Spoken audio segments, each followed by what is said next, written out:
This video is brought to you by catbeast.com. Design your own custom snapbacks and hats. On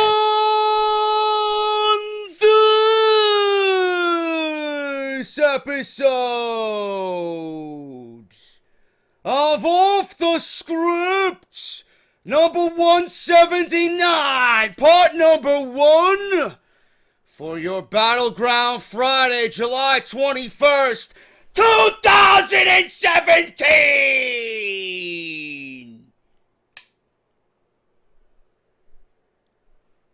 I got news. Actually, I don't got news. But what I do got is your Battleground 2017 preview and predictions. On top of that, we got a Wrestle Crate unboxing right here on the number 1 fucking podcast right here on YouTube.com. This is Off the Script. JD from New York, 206. It's time for Off the Script. Big Show and Ryback, Strowman and Roman. Get off my fucking TV and save me the misery. And all you fucking goons, just grab a cold beer. The man of the hour is finally here. JD from New York, 206. It's time for Off the Script. JD from New York, 206. It's time for Off the Script.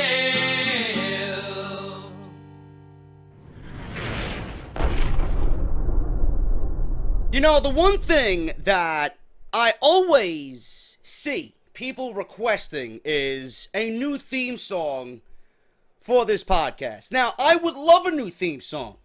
I would actually love something hard-hitting. I'd love a new intro instead of that generic off-the-script intro that I got there with the little off-the-script logo and the whole ring, right? I love a new theme song, man. This theme song that we are currently using right now is very iconic. It was the original, first ever off-the-script theme song written by Mr. Justin Bailey of the Best There Is podcast. But the reason I bring up the theme song is because, weirdly enough, I got an email yesterday from the people over at songfinch.com, or people affiliated with this promotion or this website, Songfinch, where they have actual musicians who take terms or themes or quotes or whatever the show is about, and they'll write a song for you, however you want. You want country? They got it. You want rock? They got it. You want pop? They got it. You want metal? They'll do it for you. So I'm thinking about this, and I'm like, do I really want someone writing a theme song for this show when they really don't know what the show is about, and all they have going for them is like words like goon or asshole or get off my TV, Eva Marie, Roman Reigns, you know, the typical fucking people we don't like seeing on our televisions. Big Show, Kane, right? So I'm wondering if there's anyone out there that can write a theme song that's fucking top-notch quality. I'd love to hear what you got for this show, cause I gotta get a new logo, a new intro. I want to get a new layout. I really do. I gotta talk to Mike. Mike is gonna be taking a few weeks away for the layouts and stuff. So maybe after SummerSlam we'll do a rebranding of sorts, cause I would really like that to happen. And it's always good to freshen things up a little bit. It really is. So, I love the theme song. I know you guys do, but I got to get Braun Strowman out of the theme because he's not getting off my TV anymore, for sure, since he is the best thing on Monday Night Raw next to Samoa Joe. So, I hear your requests for the new theme song. JD, get Braun Strowman out of there. I know. Believe me, I know. I don't want him in there. I didn't expect him to be the best thing on Monday Night Raw next to Samoa Joe. I thought he was going to always be forever get off my TV, but WWE proved me wrong. For finally, once in a blue moon, they'll prove you wrong. So maybe if there's someone out there, we'll get a new theme song written and we'll apply it to the podcast. A new logo. I got to get a new fucking layout. Bunch of new things coming. My mind is racing. My mind is coming up with ideas. I just want to rebrand. Not rebrand, but just make things look fresh again for SummerSlam and for the months following SummerSlam. But this is, of course, Off the Script. Thank you guys so very much. Episode 179, part number 1 for your Friday, July 21st, 2017. This is, of course, the number 1 fucking podcast right here on YouTube.com for everything WWE. Not only that, it's the number 1 podcast in your subscription boxes on this very platform. If you guys are listening on iTunes, Podbean, Stitcher Radio, Audio Boom, Google Play Music, thank you so very much. If you guys are on iTunes, I would love if you guys leave me some feedback. 5-star rating is always appreciated. Thank you so very much. We're going to do a little format change here, man, because I was on the phone with my BFF, my best buddy Pete, and he is a listener of the show. And he's like, dude, what you do is really, really great, but I always got to skip the first 15 to 20 minutes. I'm like, why is that, man? And he's like, you got all that extra shit. I just want to hear the news. I'm like, okay. Okay, so what we're going to do is we're going to spread out all the bullshit that you guys normally have been hearing on Friday's episode. Instead of making Friday's episode a full hour of just whatever, and then we get into the news, I am going to do a reshuffling of sorts. I'm going to do the subscriber stories at the end of part 1.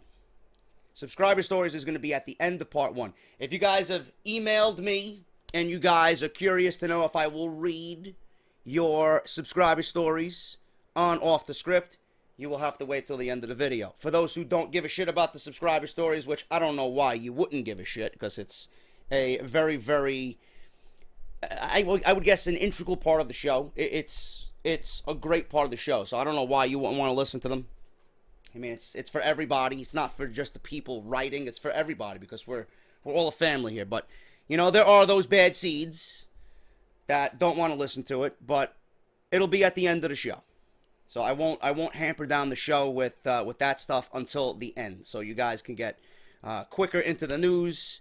I am going to do my generous plugs and my promotions because I have to.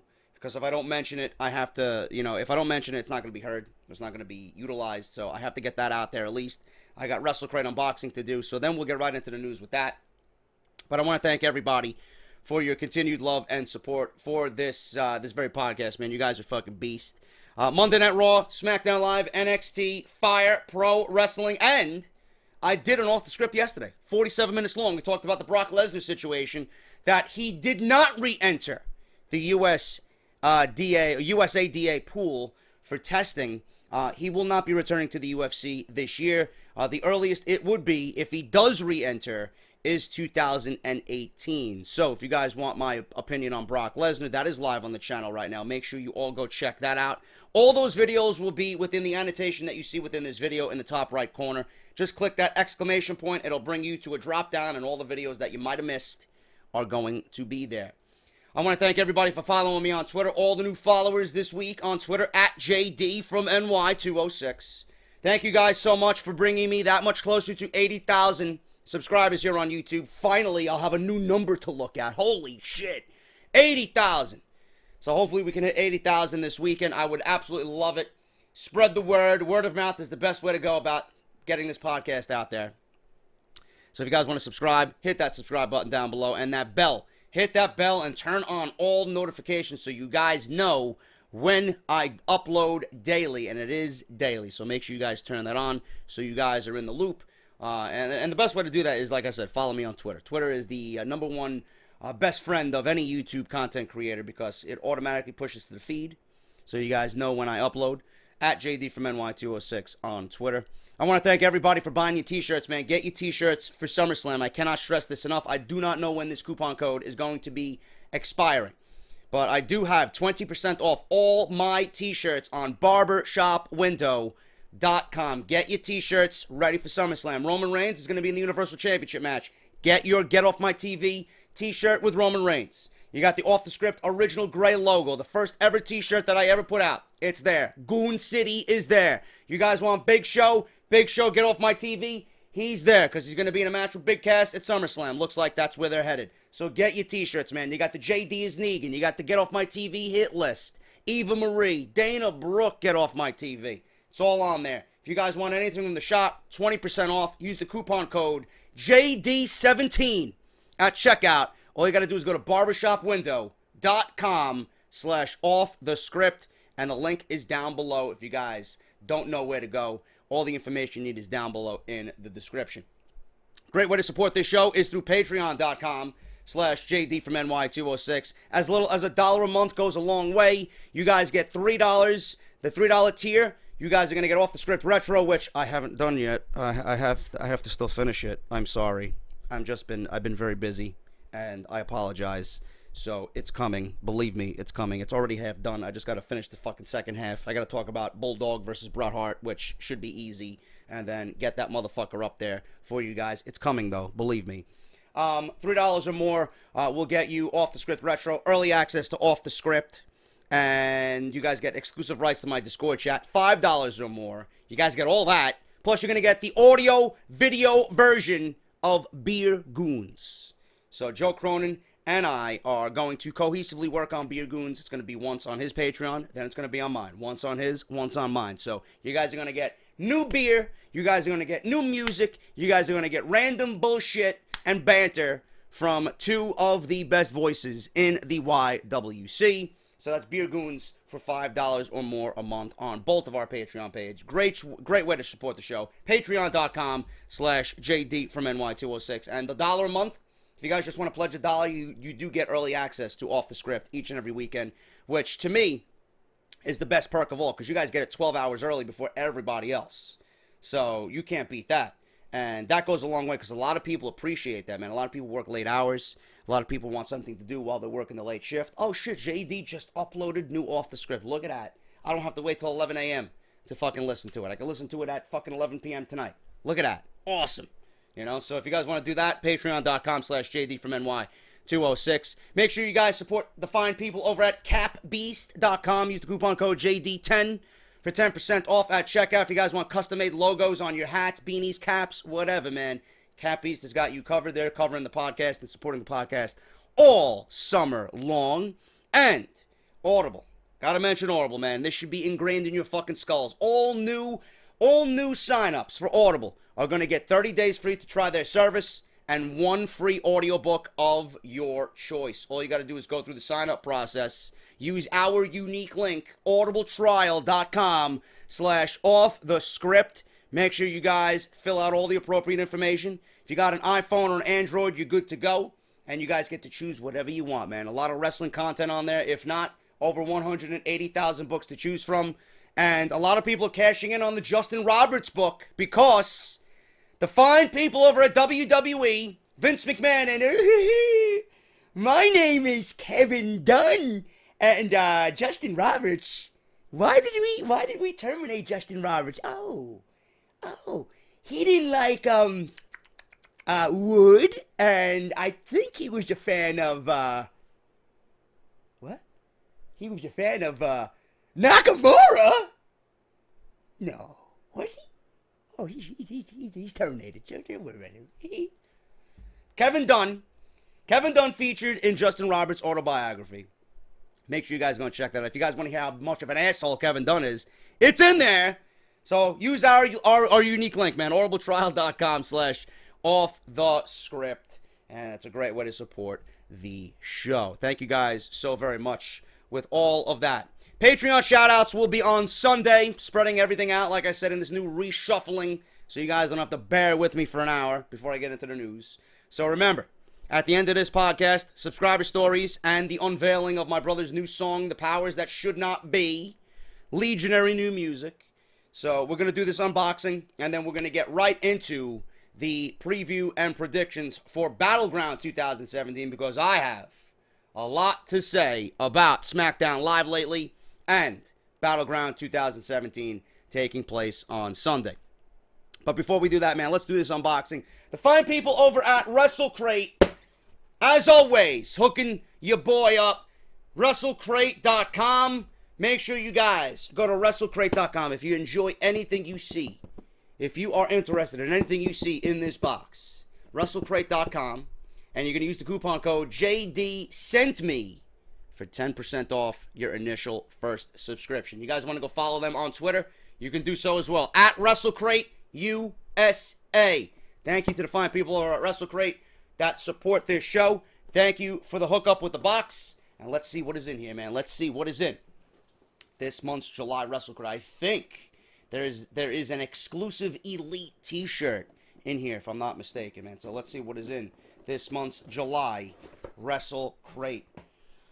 Oh, my God, man. Good thing I didn't go and buy it because I knew it came out. This is fucking beast, and this is my favorite part of the box already, man. Look at this. Chris Jericho Funko Pop. Yeah. I love this shit, man. You're going to put a smile on my face anytime I see one of these motherfuckers, man. That is fucking beast. And look at this. Look at this series. Bayley, Jericho, $1 Million Man, Sasha Banks, and the Iron Sheik. Look at that shit, man. Man, I want that $1 Million Man Ted DiBiase Funko. I also want the Bayley one and the Sasha Banks one because I have to have them. But that's fucking great, man. Look at this. He's got the list. He's got the fucking list.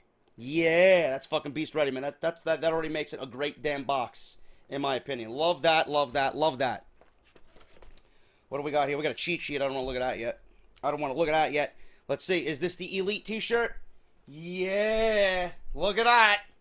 The Elite. Rule the world.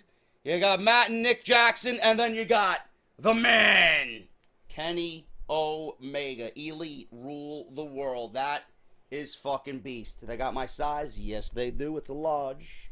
It's a large. That is fucking great shit, man. I'm loving this box already. Gorgeous Ladies of Wrestling sticker. I don't know where I'm putting that, but nice sticker for Glow. And I have not watched Glow yet on Netflix. I don't even have a Netflix subscription. I should, because I'm very interested in seeing that show. What do we got here, man? Headlocked. Tales from the Road. And None Shall Survive the Career Killer. I don't know what this is. This is written by Hurricane Helms. Or drawn up by Hurricane Helms. Look at that. Headlocked. Tales from the Road. Let's see what's in here. It's a little comic book, as you guys can get a taste of that. Pretty cool stuff. Stuff I don't really care about, but it's in there. It's always, it's always nice to see other wrestlers' talent and creativity. What do we got here, man? We got a magnet. We got a magnet of AJ Styles. Look at that, man. I always make fun of AJ. I don't make fun. I always critique AJ Styles for having gorgeous flowing hair. Man, look at that. It's going right on my refrigerator, bro. Yeah, AJ Styles magnet. What do we got here? We got this is another pin. Cutting and strutting. Barbershop. Bruce the Barber Beefcake pin. Another pin to add to the collection. And in what might be the best thing in this fucking box. I didn't know this was in here today. I didn't know this was the autograph picture this month. This is fucking beast. This is absolutely fucking amazing. Look at that. Look at that, man. Yeah. Now only if we see him on WWE television, man. Broken Matt Hardy autograph for WrestleCrate, man. This, I am going to tell you right now, and I'm not bullshitting you because I don't put my name to something I don't believe in.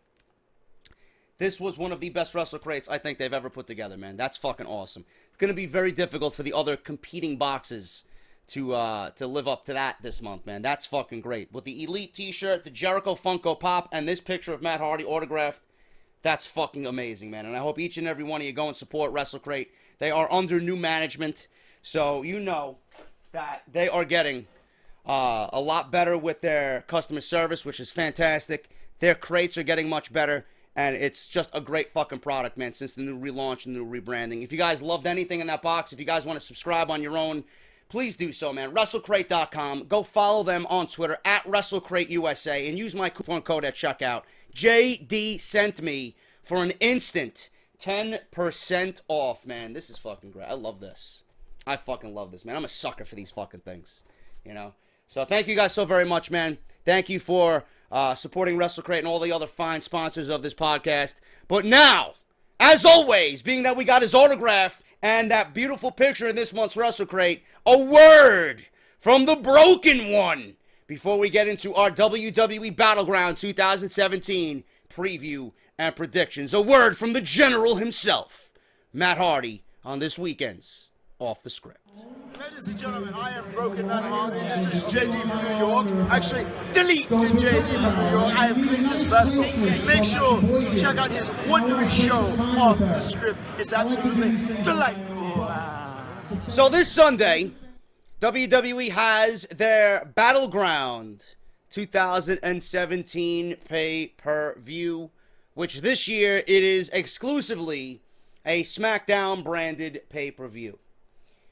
The one thing that I find to be a glaring problem with WWE, with this current pay-per-view schedule, is that some months, Monday Night Raw has more than enough time to build their program and their feuds and their superstars with ample amount of time going into a major dual-branded pay-per-view. This coming summer, we got SummerSlam. Raw has 6 weeks to build towards SummerSlam coming out of Great Balls of Fire. SmackDown has been building, or I should say, not really building anything towards Battleground. And whatever they have done right now has been half-assed, which I will touch upon in a little bit. But WWE has Battleground, and coming out of Battleground, SmackDown will only have about 4 weeks to build 5 or 6 matches for SummerSlam. So with WWE right now, they should have at least been equal with Monday Night Raw. They should have been building towards Battleground as well as planting seeds for SummerSlam in the most adequate way possible. And they have not done that. They have not done that. With AJ Styles winning the United States Championship, it was a last-minute decision. It was WWE worrying about house sale numbers. Who gives a shit? Honestly, who gives a shit? It's not where WWE's making their money. They're worrying about house show numbers. They're worrying about why Madison Square Garden's not a sellout. They're worrying about DVDs that are not going to be released this year as far as AJ Styles goes. And they wanted a monumental moment. They wanted a spotlight moment for AJ Styles DVD. So they were like, let's turn the cameras on. Let's put this United States Championship on the line and crown a new United States Champion right here in Madison Square Garden. I came up with the idea that WWE is giving AJ Styles the United States Championship because it rivals what Kenny Omega did with the IWGP United States Championship at the G1 USA special. Now, that might not be the case. Probably is not the case. Because Mr. Road Dogg on Twitter laughed and scoffed at the idea that WWE has any time at all to think about or watch what other promotions are doing. Really? You're so adamantly, blatantly saying that you don't care about what other promotions are doing? Maybe you should start caring about what other promotions are doing, because creatively, and I'm not talking about monetary. I'm not talking about how much money other promotions are making, because nobody's going to be making more money than WWE. But creatively, other promotions are exceeding what Raw and SmackDown are doing week by week by week. And when WWE coincidentally puts the United States Championship on their best wrestler, And then New Japan puts their United States Championship on their best wrestler. That's not a coincidence. That's not a coincidence. When you have Omega and Okada, number 3, coming up the same week as SummerSlam, you mean to tell me WWE is not thinking about that? You mean to tell me WWE's mindset going into SummerSlam is Shinsuke Nakamura and AJ Styles for the United States Championship without anything behind it? You mean to tell me that they're not putting Shinsuke and AJ Styles at SummerSlam to rival the same week what Omega and Okada are probably going to do? Come on, man. You can't be that fucking stubborn. You can't be that ignorant. WWE, it seems like for the last, I don't know, how many months since WrestleMania? We got April, May, June, July. For the last 3 months, WWE has been just floating in a sea of mediocrity all over SmackDown Live. You know? Monday Night Raw is still in the shits. I am in no way saying Monday Night Raw is a better show. It's not. The only reason why Monday Night Raw has been better than SmackDown is because of 3 men. Braun Strowman, Samoa Joe, and Brock Lesnar. And once they added Samoa Joe to the main event scene, that aspect of Monday Night Raw exceeds everything on WWE television. That's how valuable Samoa Joe is. That's how valuable Braun Strowman's been. That's how valuable Brock Lesnar is when he's working with somebody who is at least capable of hanging with him on that legitimacy level. SmackDown has been garbage. I've been a fan of SmackDown for many, many, many, many months. As soon as Mauro Ranallo left that show has went downhill. That show has went downhill. I don't know what it is. I don't know what the creative mindset is. I don't know why they're all over the place. I don't know why the show is born and bred from the brand split as giving opportunity. There's no opportunity on SmackDown. How can there be opportunity on SmackDown when you guys got Luke Harper, Ty Dillinger, Zack Ryder, Rusev, Eric Rowan, who I'm not really big on, but he's there. You're not using him. Dolph Ziggler, one of the best guys on that brand in the ring. 6 guys right there you are not using. You are not using. Plus you got the Ascension. Plus you got Breezango, who you're not using in a wrestling role. You're using them as comedic fucking stand-up comic relief. And you're only featuring the New Day and the Usos in the tag team division. You had American Alpha for the majority of 2017 doing nothing but trading stories over fucking Titus's cheesecake in the back by catering. Now you decide to break them up. I mean, what is going on within this company? SmackDown, formulaic, sea of mediocrity, week to week to week. They're not really giving anybody opportunity. The only opportunity that presents itself is the opportunity to reach for the fucking remote control and change the channel. Because Monday Night Raw, we watch Monday Night Raw and we see formulaic. We watch SmackDown, we want to see wrestling. We want to see opportunities given to those that wouldn't be given that opportunity. You got John Cena, you got AJ Styles, you got Kevin Owens, you got Jinder Mahal, you got Randy Orton, you got the women, and that's all WWE's been focused on right now. Everybody else has taken a back seat. Baron Corbin's there in the mix because he's Mr. Money in the Bank. But that's pretty much it. We've seen a revolving door of just all those talents just flip-flop back and forth week to week. While everybody else is just sitting idly in the back waiting. Oh, JD, what if SmackDown goes to 3 hours? No. No.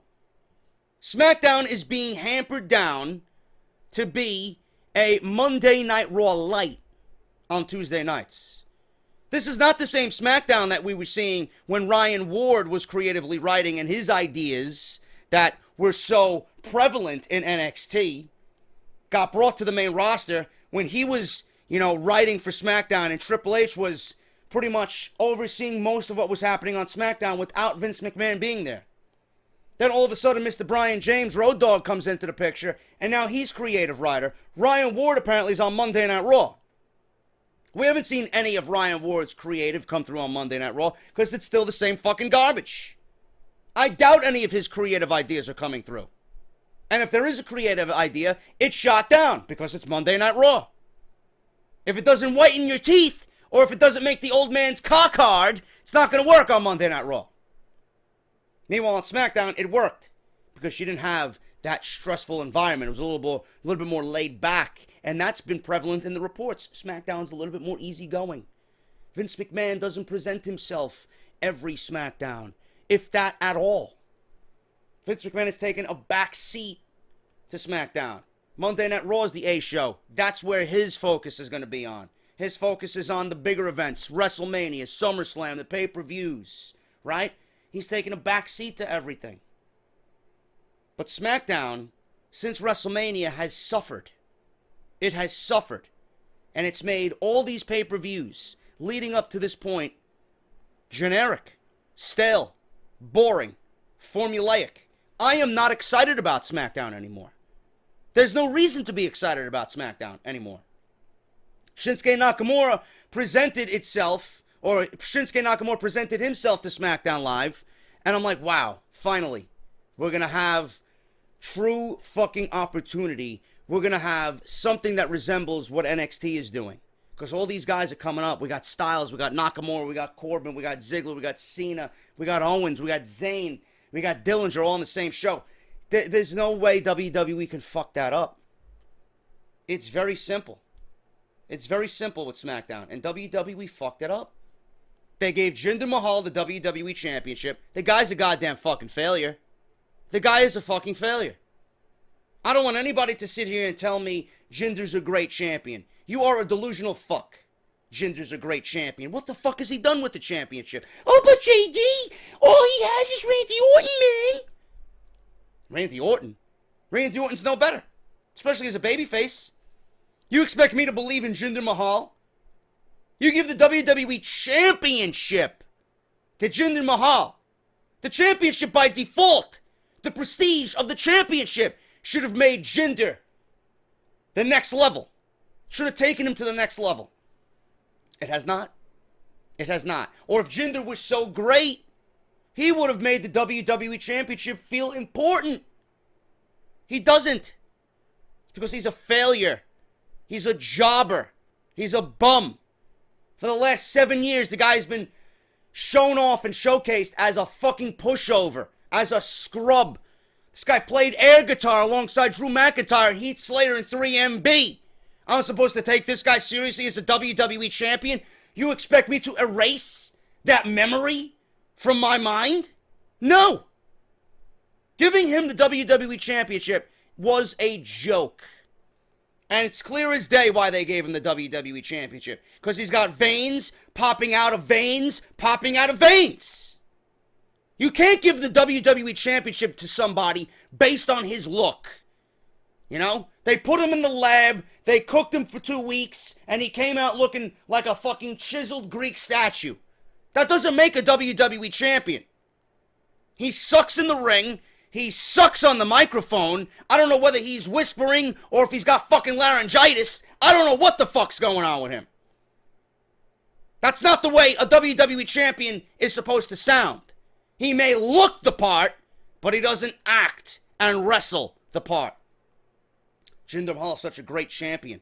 If he was so great, how come he's made the WWE Championship the second most important championship on SmackDown Live? You know, the U.S. Championship is more important than the WWE Championship right now. Do you want to know why? Do you want to know why, clowns? It's because AJ Styles is that much more superior to Jinder Mahal. It's because AJ Styles is that much more superior than pretty much any wrestler on the planet. Kenny Omega, granted. That's 1 and 2 right there. AJ Styles makes the United States Championship more important. Thus, the United States Championship is more important than the WWE Championship. It's the man that holds the title. The man is what makes that championship. Jinder Mahal is a failure. This experiment coming out of WrestleMania is a failure. It's time to get the title off of Jinder Mahal. And I'm going to give you every possible scenario in this video, in this predictions video, as to what WWE could possibly do. Will it be John Cena? I don't know. WWE's teased John Cena versus Rusev. We could see a potential rematch at SummerSlam. We could see John Cena versus AJ Styles, a potential 4th rematch for the United States Championship. Or we could see John Cena in something else. I don't know. WWE storylines have presented themselves as a chaotic mess going into this pay-per-view and going into SummerSlam. We don't know. We don't know. But Jinder Mahal is a failure. The experiment needs to come to an end. You ain't doing any more business in India than you were before. Jinder Mahal is a joke to the WWE Championship. And he's pretty much made that WWE Championship, which should be number 1, number 2. And if you're okay with that, then you're okay with SmackDown being mediocre, flowing in a sea of mediocrity. And if you don't like the words that I'm saying, if you don't like my point of view, then go watch somebody else who's going to sugarcoat everything, tell you Jinder Mahal's a great champion, tells you SmackDown Live is fucking the real A show. It's not. It's not. Not as of late. Maybe in late 2016 it was the A show. Maybe going into the Royal Rumble and Elimination Chamber it was the A show. But following WrestleMania, SmackDown Live has been the 3rd best show that WWE puts on. And I'm in no way advocating for Monday Night Raw, because Monday Night Raw still a fucking piece of shit product. But again, that goes to show you how important Joe, Lesnar, and Strowman have been to Monday Night Raw. The fact that I'm sitting here telling you that Monday Night Raw has been better than SmackDown Live, just based on what those 3 men are doing, says a lot. Because I've been the one man just fucking venomously tearing into Monday Night Raw every single fucking week. SmackDown Live has been nothing but mediocre. It's not the same show. This pay-per-view is absolutely meaningless to me. Absolutely meaningless to me. Creative decisions that don't make sense. Creative question marks that nobody knows what WWE is doing. I don't even think WWE knows what they're doing going into SummerSlam for SmackDown Live. Kind of got a good idea what they're doing on Monday Night Raw, but SmackDown Live, completely different fucking story. SmackDown Live is not the show that you guys think it is. It's not. Following WrestleMania, it's really been the C show for WWE. NXT's number 1, Raw's been number 2. Thanks to Joe, Strowman, and Lesnar, SmackDown Live's been number 3. Something went wrong. Something has gone wrong somewhere. I don't know where. Gotta be creative. When you got Road Dogg and Michael Hayes creatively writing for SmackDown, that's not a good formula. They got old school mentality. That's not going to work in 2017. You need fresh blood. Ryan Ward was young. Ryan Ward was new blood. We need new blood in these creative writing positions. Because these old, stubborn, ignorant old-timers who are back there creatively writing, putting on formulaic tag team main events in 2017, not going to work, bro. You're not going to get me excited. I don't want to see AJ Styles and Shinsuke Nakamura team up every week. I don't want to see feuds fused together for the sake of a tag team match to main event of SmackDown Live, all because they're fighting each other at the pay-per-view. That's such a shitty, fucking boring way to do things. Baron Corbin's fighting Shinsuke Nakamura. AJ Styles is fighting Kevin Owens. Let's put the heels and the baby faces on the same team, and let's make a tag team main event. There you go. Boring. Boring. Multi-person matches every fucking week with the women. Boring. Sami Zayn sitting in the back and taking a back seat while everybody was excited for him to get an opportunity on SmackDown and do nothing with it. Boring. Ty Dillinger being promoted from NXT. Why the fuck was he promoted? Why isn't he down in NXT? Should at least got a run with the NXT title. You made him the -10 Ty Dillinger. You made him the perfect dark match Ty Dillinger. He's a fucking Sonic Slushy spokesman, for Christ's sake. That's the opportunity you're gifting these guys? Give me a break. Tag team division that's non-existent. A women's division that's got fucking 5 women total. It's like the brand split did great for SmackDown Live when they had nobody. And now that you got all this talent post-Superstar shakeup, the show's gotten worse. It's like we're living in Bizarro world. SmackDown Live criticized for not having enough talent compared to Monday Night Raw following the brand split last year. They were putting on better shows than Monday Night Raw when Raw had the stacked roster. Now that SmackDown has a much more stacked roster than Monday Night Raw, they're not doing jack shit.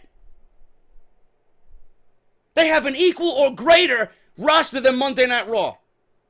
And they're not doing anything with it. They're not giving me pay-per-view matches that I want to see. They're not giving me storylines that I want to see. They're not presenting the opportunity that we promised, that we were promised, coming out of this fucking superstar shake-up brand split bullshit. Give me a break. And nobody's talking about this. Nobody is making this a cause for concern. Why? Nobody sees what I'm watching? Am I the only one? Am I losing my mind? Am I that critical of the product? No, I'm not. I see all this and I wonder why. How difficult is it to be a SmackDown creative writer when you have all the working pieces there? Jinder Mahal should not be a WWE champion. Jinder Mahal should honestly be fighting for the United States Championship. That would have been a perfect segue for Jinder Mahal to break into the scene. Man comes out, blasts America for not respecting his family values and his look and his heritage. Man like that holding the United States Championship. I know we've seen it with Rusev, but it would have been that much more better with Jinder Mahal. It would have fit his character more than giving him the WWE Championship. Doesn't make any sense. Honestly, doesn't make any sense. You have a main event scene of Shinsuke Nakamura, AJ Styles, John Cena, Randy Orton, Kevin Owens, and you don't know what to fucking do with it? You got a mid-card there of Ty Dillinger, Sami Zayn, Baron Corbin, Dolph Ziggler, Mike Kanellis, and you don't know what to do with it? You had a tag team division of the Usos, The New Day, American Alpha, Breezango, who I've always seen talent in, and now WWE is finally seeing it, the Colognes, and you don't know what to do, the Ascension, Luke Harper and Eric Rowan, you can make a tag team where you can put Luke Harper in the mid-card. Talent you don't know what to do with? Why do I see it and they don't? And it's not because the show is 2 hours. It's not because the show is 2 hours. It's because the fucking writers are that clueless. They're inept. They focus on the top tier guys and everybody else biding their time until they get one fucking opportunity. It's not the way it should be. NXT. Did we see Shinsuke Nakamura every week in NXT? No. When he was NXT champion, we seen him maybe once every other week, if that. There was 2 weeks that went by we didn't see Shinsuke Nakamura. Did we bitch and complain? No. Because he's the WWE NXT champion. He doesn't need to be on every show.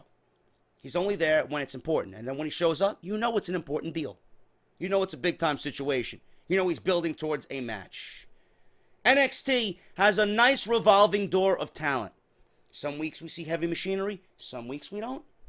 Some weeks we see Bobby Roode. Some weeks we don't. Some weeks we see Andrade Cien Almas, Johnny Gargano, Aleister Black. Some weeks we don't. It gives everybody an opportunity to get their shit in. Some weeks we see Ember Moon. Some weeks we don't. And the weeks that we don't, we see Peyton Royce and Billie Kay. Sometimes we see Liv Morgan. Sometimes we see Aaliyah. Sometimes we see somebody else that we didn't know that was on the roster. Asuka doesn't show up every fucking week. Asuka beat Nikki Cross in one of the best women matches of 2017. Asuka hasn't been seen on television since. Is it a problem? No. Nikki Cross hasn't been seen since. Why? Because she's selling the injuries from a fucking no disqualification match, last man standing match. Are you going to bitch and moan that Nikki Cross is not on the show? No. It gives opportunity to other people. I might be ranting for no reason, but I just want to tell you the differences between the creative writing process, the handling of talent process with NXT compared to SmackDown Live and Monday Night Raw. Monday Night Raw has 3 hours. 3 hours! And they don't know how to use it. 205 Live is an absolute fucking waste of everybody's time. And I'm going to go in on 205 Live again this weekend because Rey Mysterio is coming back to the WWE, reportedly. It's either that or GFW. Who do you think he's going to choose? You think he's going to go to GFW? Or you think he's going back to the WWE? At this point, I don't even know. At this point, wrestlers' mentalities right now are stay clear of WWE. Let me go do something else where I can have a little bit of creative freedom and actually wrestle instead of dealing with the political bullshit. But if Rey Mysterio, let me look up Rey Mysterio's weight. Let me look up his weight. Rey Mysterio, and I want to see his weight. Just to give you an idea of what I'm going to talk about. 175 pounds. Rey Mysterio is 175 pounds. Now, the first thought in your head is that with the introduction of 205 Live, Rey Mysterio being at 175 pounds, he fits the 205 Live weight limit. Your first thought is probably, oh, you know, Neville's the Cruiserweight champion. He finally needs an opponent. There you go. Rey Mysterio. Rey Mysterio versus Neville. A dream match that WWE can build around, right? What are they going to do with Rey Mysterio? You really going to put Rey Mysterio on 205 Live? They could. It might actually get people to fucking watch the show. But, realistically, Rey Mysterio is a World Heavyweight Champion. He is a main eventer. He main evented WrestleMania. You're going to come back into the WWE and pigeonhole Rey Mysterio? Rey Mysterio's thinking you're going to pigeonhole me like you did Austin Aries to mainly fight in the 205 light or 205 live weight limit and below? No. No. The 205 weight limit should not even be a thing. 205 live as a show shouldn't even be a thing. The cruiserweights should be a division only on Monday Night Raw. That is showcased the way the cruiserweights should be showcased coming out of the Cruiserweight Classic. High-flying, energetic, intense, exciting, adrenaline rushing. You need that shot of adrenaline that Monday Night Raw so desperately needed. That was the answer. The cruiserweights were the answer. You're not going to put Rey Mysterio in the 205 Live division on the show, the 205 weight limit. You're not going to do that. Why would you do that? It would make more sense if there was no weight limit and that there was no show, and Rey Mysterio can come on in and do whatever the fuck he wants. He can fight for the Cruiserweight Championship, but also fight guys like a Seth Rollins, fight guys like a Finn Balor, fight guys like a Dean Ambrose, or Roman Reigns, or Bray Wyatt, with the Cruiserweight Championship. He could be the best of both worlds. This is what I don't understand. This is the logic of WWE Creative. And this is why I get upset as a fan. And this has nothing to do with Battleground. You want a fucking podcast? I'm giving you a goddamn fucking podcast. This is the creative mindset of WWE going into Battleground. Everything is a fucking mess. Nothing to me makes sense. All I see is a Battleground card with Wrestler A and Wrestler B, and they're going one-on-one. Or a tag team match. Tag team A, tag team B going for the tag team championships. I see nothing here that makes any sense. You want a clear-cut indication of how WWE is mishandling talent? This is the best you got for Ty Dillinger? Pre-show match. Ty Dillinger versus Aiden English. Are you fucking kidding me? Yeah, some opportunity on SmackDown Live. How many times has he fought Aiden English already? 3 times. This is the 4th fucking time. My thought for Ty Dillinger is he'd be perfect. That he's so goddamn over for the mid-card. He's not even in the mid-card. This is a match to end in 3 minutes. And let's get back to Titus Catering. I can't wait to have his newly introduced strawberry cheesecake. So that match is. Let's do our job and rush back to catering, because that's all we're good for. A clear-cut indication of how WWE is mishandling talent. That's why I really don't even want anybody else to come up from NXT. What are you going to do with the next guys that get called up? Because you're looking at Bobby Roode. He ain't going to stay down there forever, being that he's 40 years old. What are you going to do with Asuka? What are you going to do with Peyton Royce, Billy Kay? What are you going to do with these guys? What happens when Bobby Roode is brought up to SmackDown Live? Everybody else below him gets notched down one peg. What do you think is going to happen to a Ty Dillinger when a Bobby Roode gets called up? So you got to add a Bobby Roode on top of everybody else that's already there. And the guys who we want to see get an opportunity will never get an opportunity. It is a vicious cycle. What happens when Bobby Roode goes to Monday Night Raw? They're going to mishandle him. They're not going to know what to fucking do with him. We're lucky we're getting the Samoa Joe that we're getting right now. Why are we? Because WWE and their mind, their sick and twisted mind, they thought Samoa Joe was only worth one match with Brock Lesnar. So what did Samoa Joe do? He said, fuck you, I'm going to prove you all wrong, and I'm going to go out there and take this fucking ball and not run with it. I'm going to fucking eat it and spit it right in your fucking face. That's exactly what he did with it. Why do you think we got Samoa Joe in the main event? Why are we talking about Samoa Joe winning the Universal Championship? Why are we universally talking Samoa Joe should be the number one man on Monday Night Raw? Because he was that damn good before he even hit Monday Night Raw. The work he did in NXT was fucking fantastic. WWE pigeonholed him in a feud with Seth Rollins and didn't know what to do with him. Oh, one-off match we need for Brock Lesnar because all we give a shit about is Roman Reigns versus Brock Lesnar. Samoa Joe said, whoa, whoa, whoa, teeth. You ain't overlooking me, bro. You ain't overlooking me. You think this is a one-off? I'm going to give you the best fucking promos on this show that you've seen all year. You're gonna be forced to book me in the main event of SummerSlam. There's no way I'm letting you off this leash that soon. That's exactly what Samoa Joe did. We knew. I knew Samoa Joe was worth more. I knew Joe was championship material before he even debuted as Triple H's Destroyer. Now we're getting the Samoa Joe that we all wanted because of Samoa Joe. Not because WWE seen anything Samoa Joe. They hadn't a fucking clue what to do with Samoa Joe. Samoa Joe was just another fucking fat slob to Kevin Dunn and Vince McMahon who eats chicken sandwiches. You know? You think I make a joke of it? You think I'm here to fucking entertain you? Everything I do, there's seriousness behind it. If you laugh, fantastic. But everything that I do and say, there's a clear-cut meaning behind it. This is the truth. This is the fucking truth. The truth of the matter is, WWE mishandles talent. What are they going to do when an Adam Cole comes in? What are they going to do when a Kyle O'Reilly and Bobby Fish come in? They're going to break them up too? They're going to let them fucking sit in NXT for 6 months and then bring them to the main roster and what? They're going to break them up?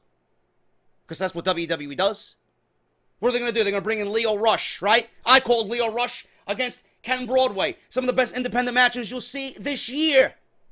What are they going to do with Leo Rush? They're going to put him in 205 Live?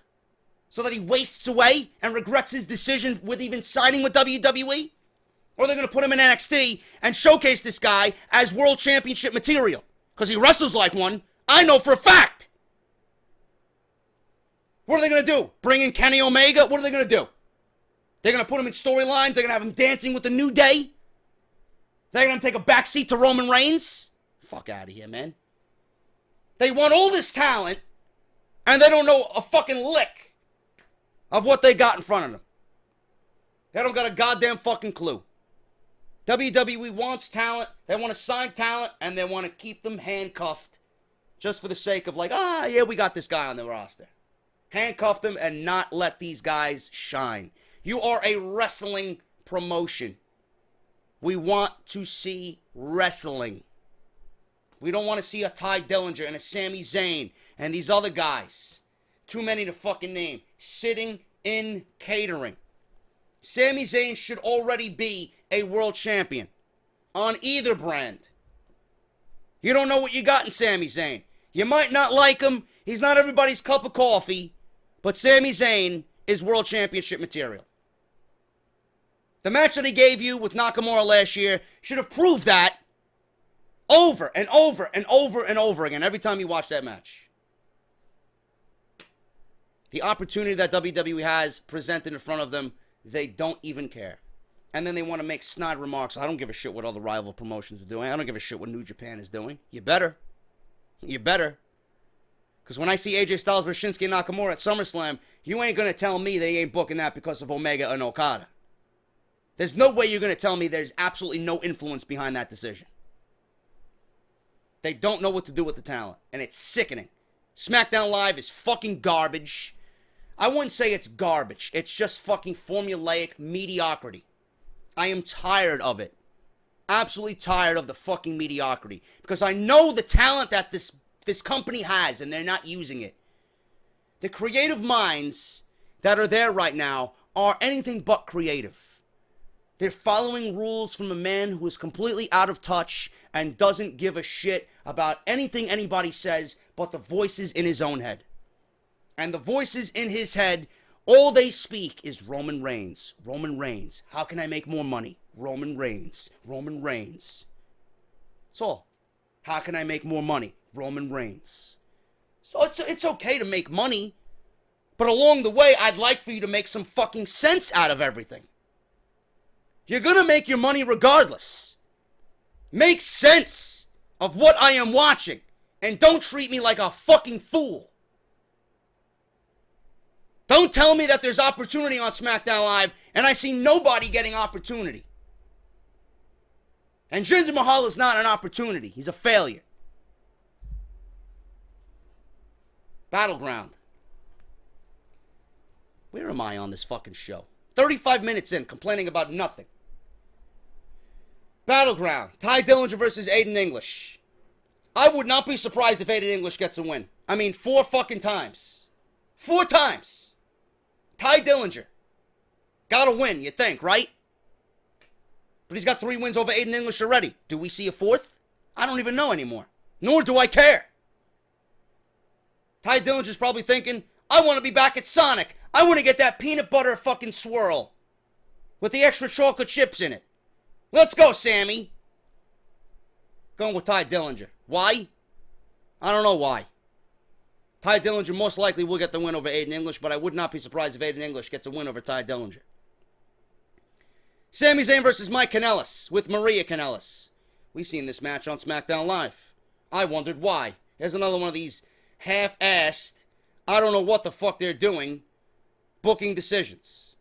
So we got Money in the Bank. Maria Kanellis made her return to WWE. Her last appearance being in 2010. And this time she's with her husband, her real-life husband, Mike Bennett, who changed his last name to appease her. So Maria is wearing the pants in this relationship. Mike Kanellis made his debut for the WWE. The Power of Love is now on SmackDown Live. They put Mike and Maria on SmackDown Live in this couple role because they needed something to fill the void that was clearly left absent by Miz and Maurice moving over to Monday Night Raw. So it's a very similar gimmick, but we're getting the Power of Love on SmackDown, whereas Miz and Maurice, the power couple, the A-list team, on Monday Night Raw. On June 27th, SmackDown, they came out to talk about the Power of Love. Sami Zayn interrupted their promo as he was making his way to the ring in a match against Baron Corbin. Maria was upset. So the July 11th episode, Maria was in search of Sami Zayn, wanted an apology from Sami Zayn. Later, Zayn found Maria and Mike smooching, exchanging roses in the back. Sami Zayn's like, you've been looking for me, I want an apology. Maria's like, yeah, I want an apology. So he then called out Mike and said that he had not done anything since his debut in the WWE. Do you even wrestle here? What are you even doing here? Maria slapped Zayn, and Mike Kanellis took a glass vase with flowers in it and smashed it over Sami Zayn's head. This week on SmackDown Live, WWE, instead of having another promo or an in-ring segment or another, backstage brawl between the two, they decided to book them in a match on SmackDown Live. Why? I don't know. I figured the first match for Mike Kanellis would be at the pay-per-view. This is WWE's half-ass booking. Instead of saving the match for Battleground, they put Sami Zayn and Mike Kanellis in a match on SmackDown Live. For what reason? I don't know. If you wanted Mike Kanellis to be in a match on SmackDown Live, it could have been against a Mojo Rawley. It could have been against a fucking jobber in the back. It could have been against a Ty Dillinger. It could have been against Aiden English. You got guys back there not doing anything. Not named Sami Zayn. Why does it gotta be Sami Zayn? All I wanted to see was Mike Kanellis in a squash match. See what he's got, see what he does in the ring, see how he does in a WWE ring on SmackDown Live, see how the audience takes to him with the theme and the entrance and the in-ring attire and Maria. If they wanted to showcase Mike Kanellis, they could have done it in a better way against somebody other than Sami Zayn, and then save the Sami Zayn match for Battleground. But now what WWE has done here is Mike Kanellis wins over Sami Zayn on SmackDown, and he wins in a cheap fashion because Maria interfered in the match, distracting Sami Zayn, letting Mike Kanellis have an opportunity to hit his finisher. So now we got the match at Battleground. So does Mike Kanellis lose his second match in WWE? I don't think so. I don't think so whatsoever. I figured, and the majority of people are thinking, well, Mike beat Sami Zayn on SmackDown. Maybe Sami Zayn will get his revenge on Battleground. I don't think so. I don't think Sami Zayn has anything to do going forward in the WWE. I don't think Sami Zayn's going to be put in anything special at SummerSlam, though he should. Though he should. And I don't think Sami Zayn's going to win over Mike Kanellis. I think Mike Kanellis is going to win at Battleground, and he's going to be 2-0. Because there's no reason to have this guy who just debuted already lose for SmackDown Live. It doesn't make any sense. If you wanted Mike Kanellis to gain a big win, it should have been his first match in a legit match over Sami Zayn. And then Sami Zayn can move on to something else. Hopefully he's moving on to something else. Because if I got to sit through Sami Zayn and Mike Kanellis in a feud that has absolutely no flair behind it, no intensity behind it, no interest behind it, I am not going to care. Why are they feuding? Because Sami Zayn interrupted Maria's speech to make his way to the ring to do, I don't know what, wrestle? Ridiculous.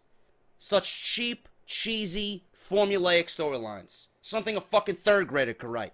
I'm going with Mike Kanellis because I just don't see WWE having any value in Sami Zayn right now anyway. And I don't see Mike Kanellis losing in his second match on WWE television. Mike Kanellis wins with the help of Maria, beats Sami Zayn at Battleground. Charlotte Flair, Becky Lynch, Natalya, Tamina, and Lana in a fatal 5-way elimination match. More half-assed booking by SmackDown Live Creative. We all know Naomi is the champion. She doesn't have a match on this show. Some champion you guys got there, SmackDown Live. Champion not defending her title on the show because you got all the other women tied up in one match. Another fatal 5-way. This year is the year of tag teams breaking up and fatal 5-ways. Fatal 4-ways, triple threats, multi-person matches. Give me a fucking break. So, Naomi defeated Lana, not once, not twice, but 3 different times. You think Lana had enough chances at the Women's Championship? Nope. Another fucking grade A class fucking thumbs up job by WWE Creative. They're giving Lana another shot in this fatal 5-way. Are you fucking kidding me? And then you want to know why I shit on WWE Creative all the time. Doesn't make any sense. So out of these 5 women, logically, at SummerSlam, are they going to have another multi-person match? I hope not. Doesn't really fit into my cards. Out of these 5 women, who do you think is going to challenge Naomi for the WWE Women's Championship on SmackDown Live? I'm waiting. If you guess Charlotte, you are correct. SummerSlam's the second biggest pay-per-view of the year. What's the biggest match that you could do right now for SummerSlam? One-on-one, Charlotte and Naomi. You also got Carmella, who's floating around with the women's Money in the Bank briefcase. Do we see a cash-in? Do we see a cash-in before we get to SummerSlam? Probably not. If WWE wanted to be creative, they could have Carmella jump Naomi at fucking ringside and cash in the fucking title right there. They could do that. Because I'm sure Naomi's going to be at ringside. Sure, Naomi's going to be at commentary for this match. Carmella could come out, beat the shit out of Naomi, and cash in the Money in the Bank briefcase right then and there. Anytime, anywhere, right? There you go. Throw her in the ring after this match is over. Cash in. I'm cashing this in. I'm winning the fucking title. I'm winning the title. And then that'll prompt WWE to book a three-way at SummerSlam. Naomi, Carmella, and Charlotte. I don't want that. I don't think we see it. Just a random idea that popped in my head. I think we see Charlotte versus Naomi. That's what I think we see. And I'll dive into that a little bit more once we get closer to SummerSlam. But right now, as far as this match goes, it's uncreative. It's not really what I want to see out of the women. WWE doesn't have a goddamn fucking clue what to do with any of these women. That's why we're getting a fatal five-way. The best logical choice here is Charlotte to win this match. It's going to be Charlotte versus Naomi at SummerSlam for the SmackDown Live Women's Championship. The Usos, Jimmy and Jey Uso, versus The New Day, Big E, Kofi Kingston, and Xavier Woods. At Money in the Bank, New Day defeated SmackDown Tag Team Champions, the Usos, by countout. Usos retained. Clearly, you can't lose a title or titles via countout. So on the following episode, New Day then taunted how the Usos backed out of their match, just walked away. Following week, the Usos defeated the Hype Bros because the Hype Bros wanted an opportunity at the number one contendership. They lost. They were given an opportunity. If they beat the Usos, damn well you got a fucking title shot waiting for you. They couldn't do it. New Day confronted and challenged Usos to another title match at Battleground. The Usos accepted because that's what we do. That's what we do, right? We just ask for title shots and we get them on SmackDown Live.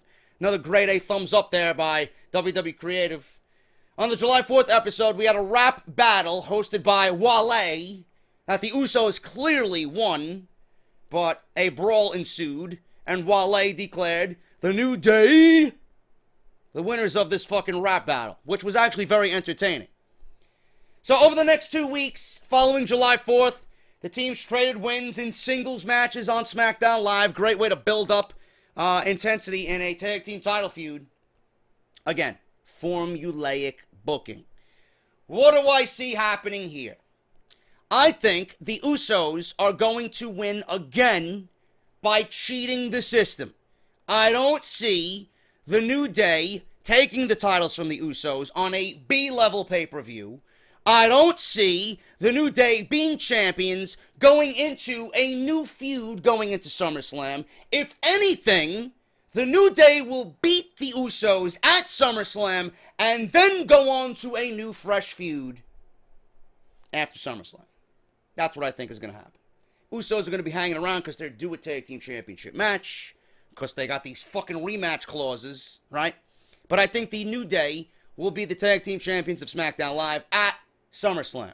I think this will continue on for another 4 weeks. I think the Usos will win this match by DQ or count out or some fucking bullshit. And then we'll get the final rematch at SummerSlam where the New Day will be the tag team champions. That is my prediction. It doesn't make any sense to begin a new feud for the New Day going into SummerSlam.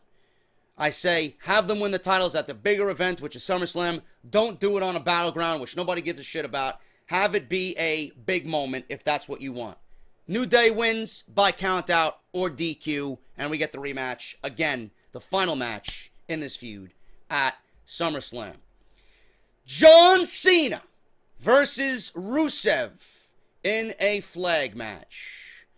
Well, how did this one come to be? John Cena was on hiatus following WrestleMania.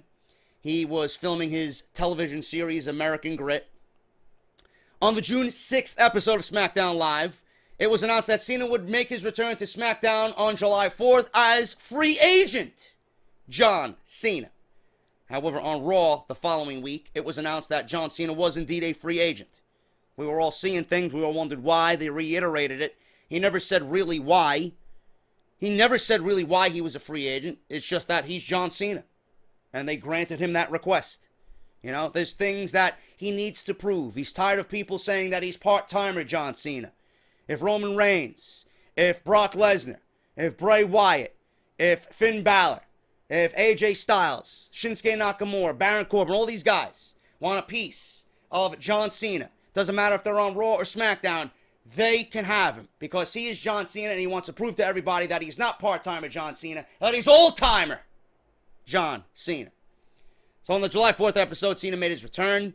He announced that he would appear for both Raw and SmackDown. He was then interrupted by Rusev, who made his first appearance back as well on that show following shoulder surgery. Rusev complained he didn't receive any commercials for his eventual return, unlike John Cena. He said the American dream in the United States were a joke, so he's picking up the same gimmick that he left off with. Cena challenged Rusev to a flag match on that show. Rusev accepted.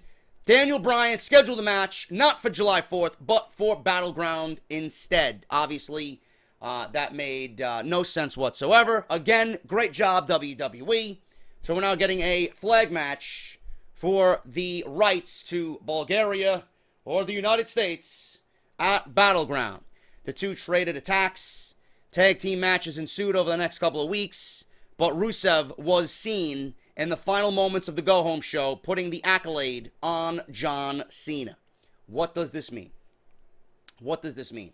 A few things could happen here, okay? And I don't know what WWE Creative is thinking. I'm just giving you the most logical of scenarios. One, I don't think John Cena is going to lose a flag match. I think John Cena is going to win this match and then move on to either AJ Styles or Jinder Mahal at SummerSlam. Okay? So that's number one. Number two, Rusev could win. Now, that might be a stretch. That might be illogical here to some. That might be fantasy land to some. Rusev could win. And then we could get a rematch at SummerSlam where John Cena gets his win back. Because honestly, this is Rusev's first singles match coming back from injury. It's kind of shitty that he's going to be put in a flag match against John Cena and lose. Because that's our first thought, especially with the closing segments of the go-home show. Rusev was the one with the accolade on John Cena. That was the last image we got. Do you think John Cena's going to lose a flag match after being put in the accolade on the go-home show? I don't think so. I think John Cena's going to win. But the likelihood of Cena losing is very slim. Very slim. The only thing that makes sense for John Cena at SummerSlam is Jinder Mahal. He goes from one anti-American to the other. That leaves John Cena and Jinder Mahal to battle over the WWE Championship. That's the only thing that makes sense. If John Cena is anywhere else on the card, it's going to be John Cena versus Jinder Mahal at least would be interesting because of Cena's interaction with Jinder Mahal and the promos that John Cena would cut on Jinder Mahal. If Jinder Mahal is not fighting John Cena one-on-one for the WWE Championship, there really is nothing for Jinder Mahal to do following Battleground. Who does he go up against? There's nobody else.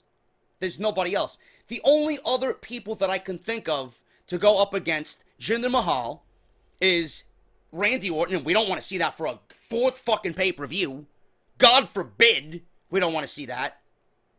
We could see AJ Styles. We could see AJ Styles be propelled with the United States Championship, fighting the WWE Championship, and the U.S. Champion battling the anti-American, the man who's putting down America, Jinder Mahal. We could see that. I could see Sami Zayn be brought up and challenge Jinder Mahal in some out-of-nowhere type situation. I think that would be great, but it's not going to make any sense to a lot of people. You know, Sami Zayn versus Jinder Mahal for the WWE Championship. Sami Zayn could take down Jinder Mahal in a huge upset victory and then be cashed in on by Baron Corbin following the match because Corbin and Zayn have issues, right? There really is nothing else. Shinsuke Nakamura versus Jinder Mahal. Too soon for Jinder Mahal and Shinsuke Nakamura. Too soon for Shinsuke Nakamura to even be discussing a WWE Championship match. Too soon. The only thing that makes sense is John Cena. That's the only thing that makes sense to me. John Cena is going to win. John Cena is going to go on to challenge Jinder Mahal for the WWE Championship. That's what I'm predicting. If anything else happens, it's going to be completely out of left field. If anything else happens, it's going to be something that WWE just recently came up with. It's not going to be long-term booking. Because they're teasing John Cena versus AJ Styles. They're teasing Jinder Mahal and Randy Orton's not going to be done. Right? They're teasing Shinsuke Nakamura versus AJ Styles. I don't know. The only thing that makes sense to me is John Cena versus Jinder Mahal. But John Cena could lose to Rusev, and then we could get a rematch. But then it opens up the question, who does Jinder Mahal fight at SummerSlam? Gotta be Cena. Gotta be Cena. Cena's gonna win against Rusev in the flag match. I just don't see John Cena losing a fucking flag match in WWE. Especially with the United States colors hanging above the ring. I don't see it. Shinsuke Nakamura versus Baron Corbin. No Money in the Bank briefcase on the line here, just a singles match. These two have been going back and forth. They've teased singles matches on SmackDown, which never took place. Shinsuke Nakamura was making his way down to the ring in Money in the Bank. Baron Corbin, like a fucking savage, took out Shinsuke Nakamura during the Money in the Bank ladder match as he attacked him from behind. He was out for the majority of the match. He did come back and have that nice little stare down with AJ Styles. That should have been it. They should have never crossed paths ever again. On June 27th, on SmackDown, after Corbin defeated Sami Zayn, Dasha Fuentes asked Nakamura if he would like a one-on-one match with Mr. Money in the Bank. Nakamura replied, and Corbin was dangerous. He said Corbin was dangerous. He was afraid of Nakamura, though. Backstage the following week, as they interviewed Nakamura again, Corbin attacked Nakamura with his Money in the Bank briefcase and said that nobody was scared of Nakamura. The two were then set to have a match on July 11. The two fought before the match. The match was never scheduled to take place, and it was rescheduled for Battleground. This week, AJ Styles teamed up with Shinsuke Nakamura to fight Baron Corbin and Kevin Owens. Nakamura tried to make his entrance again, and Baron Corbin tried to do the same thing again, an attack from behind. But this time, Styles was there to back up Nakamura, and the heels won. We had a pop-up powerbomb by Kevin Owens to AJ Styles, and that took out the babyface team, and the heels stood tall, closing the go-home show for SmackDown Live. Do I see Nakamura losing? No. Nakamura should not lose, period. He should not lose, period, in WWE. Baron Corbin's got the briefcase. No matter if he loses or wins, he still has the briefcase. If he loses, he still has the briefcase. Nakamura will win. Nakamura will deliver a Kinshasa, and that will be it. Shinsuke Nakamura is going to beat Baron Corbin. Now, what do you do with Shinsuke Nakamura following Battleground? Do I want to see AJ Styles versus Shinsuke Nakamura? Fuck no. I could give you 1,000,001 reasons under the sun why this match should not be taking place. But again, what does WWE do with AJ Styles? What does WWE do with AJ Styles and the United States Championship if John Cena is going one-on-one with Jinder Mahal, right? If he's going one-on-one with Jinder Mahal or Rusev, what do you do with AJ Styles? Do you book AJ Styles and Shinsuke Nakamura at SummerSlam? No. I tell you what to do right now. I will tell you what to do right now, and it's probably going to be even better than what WWE's got planned. AJ could defend the title against Randy Orton. AJ could defend the title against Randy Orton if they wanted that. Because Randy Orton's going to lose to Jinder Mahal. There's no way Randy Orton's beating Jinder Mahal in the Punjabi prison. No way. Randy Orton can lobby for another match, right? And AJ could come out and say, listen, bro, I never got my fucking rematch. I never got my one-on-one rematch. Up until this day, I never got my one-on-one rematch. You had 3 opportunities now against Jinder Mahal. Enough is enough. You could book them in a number 1 contender match, right? U.S. Championship match at SummerSlam. AJ could defend the title against Sami Zayn. Sami Zayn can lobby for the open challenge and challenge AJ Styles at SummerSlam. Then what do you do with Randy Orton? How about Randy Orton versus Shinsuke Nakamura? That'd be a great match for SummerSlam, right? Nice revolving door of talent. We don't need AJ Styles versus Shinsuke Nakamura right now. We don't need it. I think it's too soon. It should not be for the United States Championship. It should only be for the WWE Championship, and it should be at WrestleMania 34 in New Orleans. That's it. If WWE is going to give us AJ Styles versus Shinsuke Nakamura, it is a direct fucking fuck you to Kenny Omega and Kazuchika Okada during the G1 tournament. That's my prediction on that. There's no way you are going to fill me in on why AJ versus Nakamura should happen at SummerSlam. It should not. And the only reason why that match would even take place at SummerSlam is because it's an answer to what New Japan is doing. WWE cannot be that fucking rush. They cannot be that stupid to book Shinsuke Nakamura versus AJ Styles. You could have any other match with AJ Styles but that, and I'd be happy. I don't want to see it. I don't want to see it yet. WrestleMania. This is the one match in WWE that is special, that we haven't seen on WWE yet. Don't give it away too soon. WrestleMania is the day. I know they have it within them to be patient, but given WWE's track record, they have zero patience, and they're not going to allow SummerSlam to exist without this match on the card. AJ versus Orton. AJ versus Zayn. You could do Orton versus Shinsuke if you wanted. Anything but Shinsuke versus AJ Styles. Please. Please. And just me throwing out these ideas for you, to you, it goes to show you how just fucking all over the map SmackDown creative is for SummerSlam. And why is that? It's because AJ Styles is the United States champion when he doesn't need to be. He doesn't need to be. AJ could have went against Randy Orton in a number one contenders match at SummerSlam. Shinsuke Nakamura could have went against Sami Zayn in a second part to their great match last year. John Cena versus Jinder Mahal could have been a match for the WWE Championship. Rusev. I don't know what you do with guys like that. Rusev and Kevin Owens and those types of guys. What do you do with those guys? I don't know. I don't know. Everything is a fucking mess right now. Everything is a fucking mess. Shinsuke Nakamura, regardless of everything, I'm getting ahead of myself. Shinsuke Nakamura, Kinshasa to Baron Corbin, 1, 2, 3. AJ Styles versus Kevin Owens for the United States Championship. Kevin Owens is not going to win the United States Championship. I wish he would. I really wish he would win the United States Championship. I would actually, the way I book it, I would have Kevin Owens win the title back. I would have Kevin Owens win the title back, drop the Mr. America shit, go back to KO, prize fighter Kevin Owens. Then at least we could get something that is somewhat normal for SummerSlam. AJ could then fight Randy Orton. Kevin Owens could defend the title against Ty Dillinger or Sami Zayn, right? Or you could do Sami Zayn versus Nakamura. Kevin Owens can defend the title against a Luke Harper or a Rusev. Something along those lines. You know? It makes more sense for Kevin Owens to be the champion than it does AJ Styles. It really does. AJ, to me, is going to win.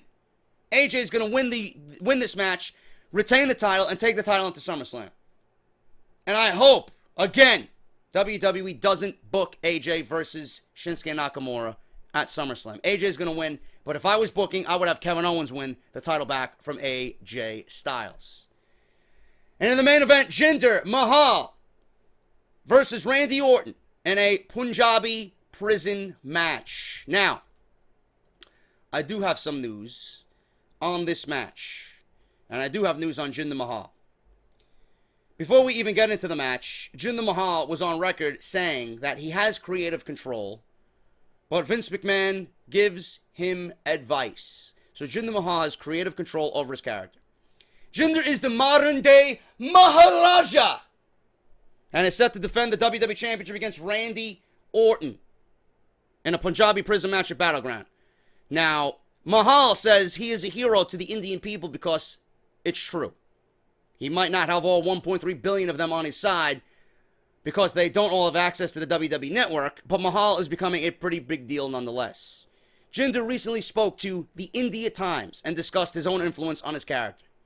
Most surprising of all, the former member of 3MB, don't know why they mentioned that, being that he's WWE Champion, you want to get away from that. He says he has creative control over his on-screen persona, but of course Vince McMahon has the final say. I do have creative control, but Vince McMahon also gives me advice and ideas, and I take them. Vince has experience and has made me the biggest sports entertainer in history. He has made me into a WWE global phenomenon. I have a good relationship with Vince. He trusts me on the microphone with my matches, which will only increase with time. I personally want to seek Vince's advice.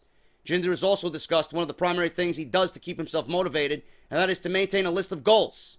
He's spoken about this list before, and it's amazing how the modern-day Maharaja is able to keep checking things off the list as his career flourishes, thanks to hard work and dedication. The change in attitude means a total change in my way of thinking, the way that I train, the way that I look, and positively thinking. What I do when I write my goals down. Every day I write down what I want to be. I want to be a 10-time world champion. I write that down. I write down that I want to have the best body in WWE. So that motivates me every day to train hard and constantly reevaluate myself. You associate yourself with positive people and try to have positive energy. I think that I can be the best WWE superstar, then only can be the best WWE superstar. End quote.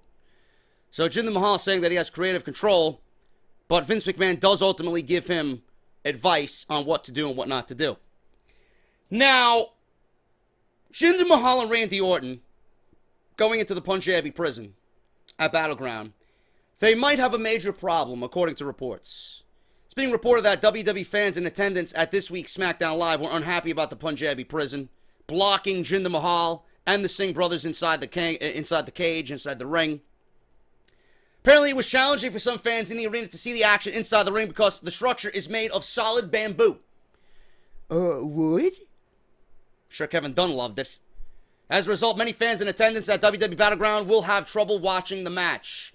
The pay-per-view will also be in Philadelphia, which is historically known for being a smart wrestling city. The crowd would hijack the match, or could hijack the match, because they don't want to view it on the screen like the fans watching at home. They paid money for their ticket for a reason, so not being able to enjoy the WWE title match is a huge potential issue. Many within the WWE universe have also forgotten or never learned of the rules of a Punjabi prison match. A lot of people don't have fond memories of it from a decade ago. Mahal and Orton could run into some issues in their match that isn't their fault. In particular, Randy Orton has participated in the odd House of Horrors match and the bizarre projection angle this year. His track record hasn't been good in unique matches that WWE offers to SmackDown Live. Now, I wouldn't be too keen on that issue right now. I have more of an issue of WWE actually having the Punjabi prison match, period. I don't think this is necessary. Yes, it's aesthetically pleasing to the eye, to the people watching at home. I have more of an issue of WWE bringing the actual structure to SmackDown Live. Now, again, solid, grade A, thumbs up booking by WWE. You've only seen this match twice in its history. 2 times in WWE history was the only time that they had this match. Twice.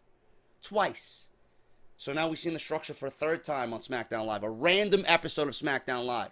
Oh, but JD, they wanted to make the kids aware of the match, man. They wanted to hype the match, man. Hype it to who? Hype it to who?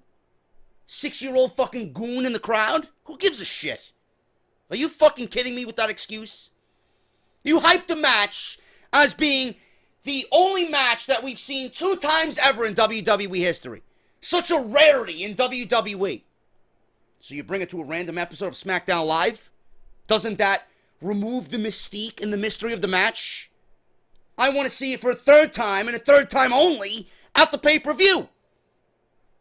Then you got JBL, Goon BL, on the fucking commentary table. It's fierce, it's brutal, right? Are you in the match? Or is Randy Orton and Jinder Mahal in the match? Because I didn't see them use those words. I didn't see fear in Jinder Mahal. I didn't see fear in Randy Orton. I didn't see any hesitation in either of those 2 men. He's trying to sell me the match. I don't give a fuck what you say. I want to see that fear and hesitation in Jinder Mahal and Randy Orton. Randy Orton had no fucking problem climbing the cage, pointing down and making threats at the Singh brothers and Jinder Mahal. Again, great booking by WWE Creative. What's going to happen here?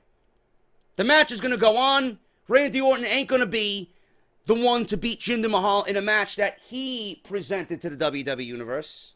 This is his idea. You think Jinder Mahal is going to lose the WWE Championship going into SummerSlam? No. No. Not at all. In his ground?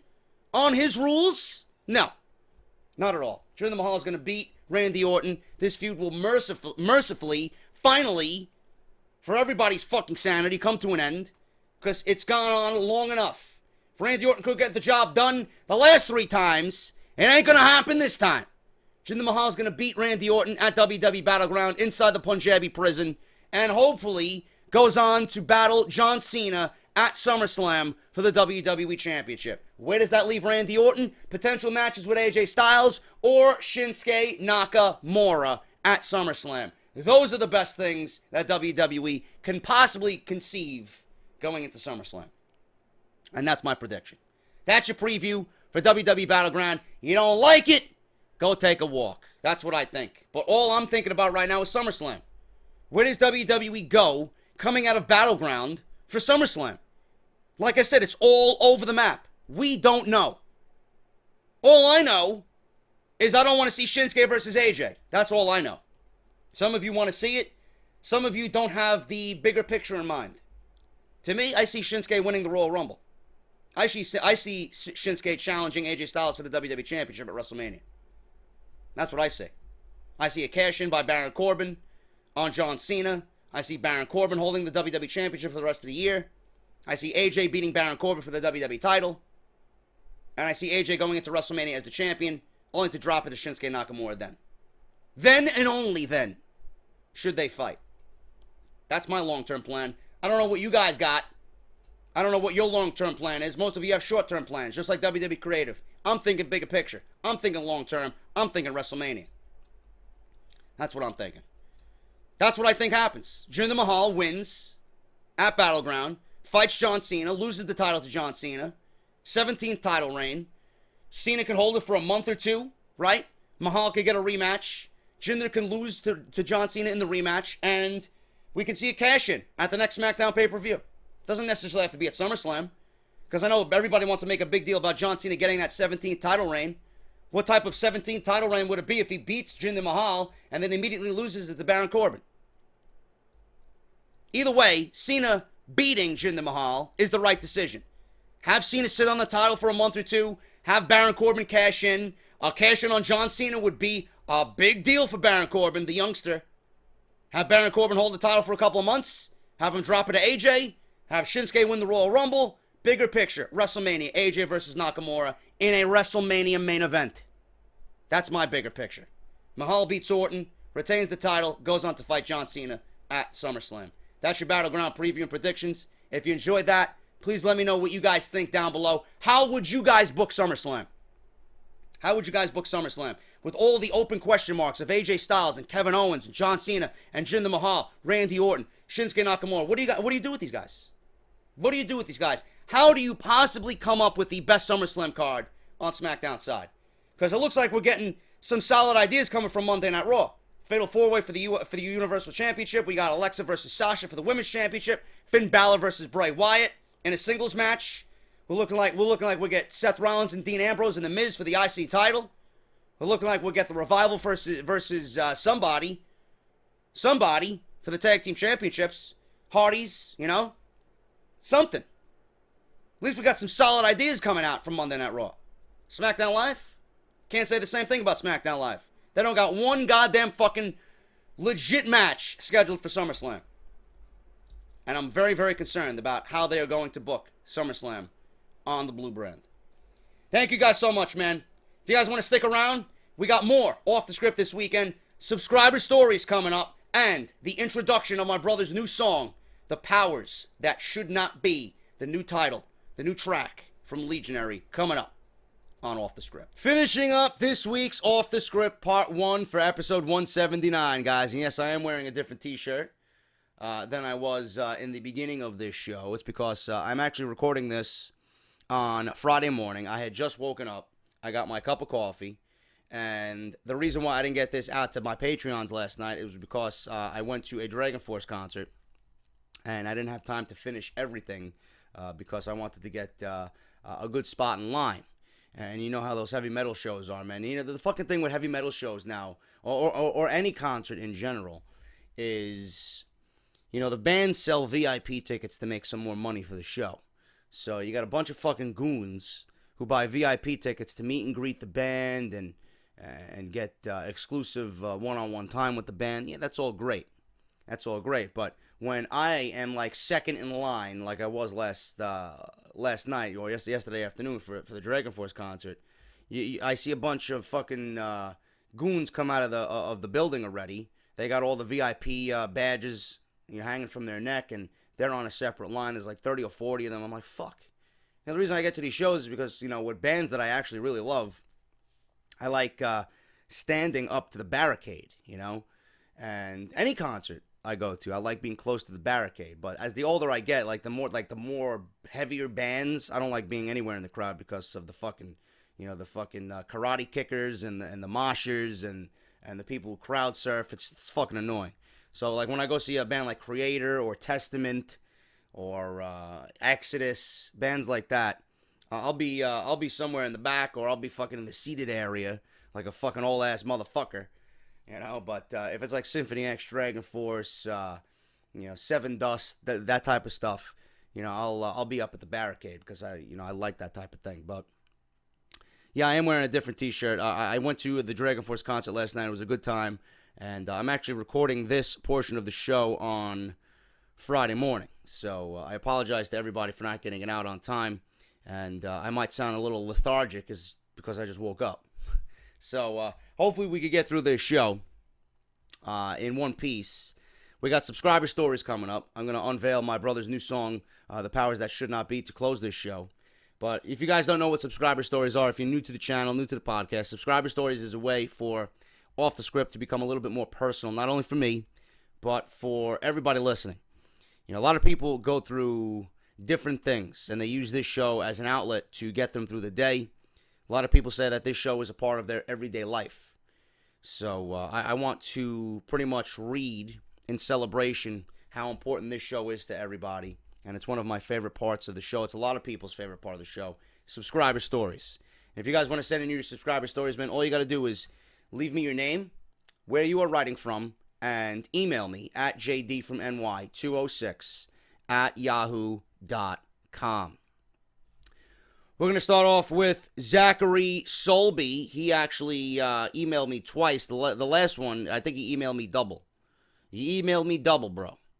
The last one that I see here came in at 1:27 a.m. this morning. I was still on my way home from the Dragon Force concert. I am not really sure how to start this, but I've been watching your channel since around WrestleMania, and I found a lot of joy listening to your views on Roman Reigns and your hilarious Wood Kevin Dunn impersonations, especially since the past few months haven't been so good for me at all. First, my parents' cat of 19 years, almost 20, died back on April 13th, and I will forever hate that day.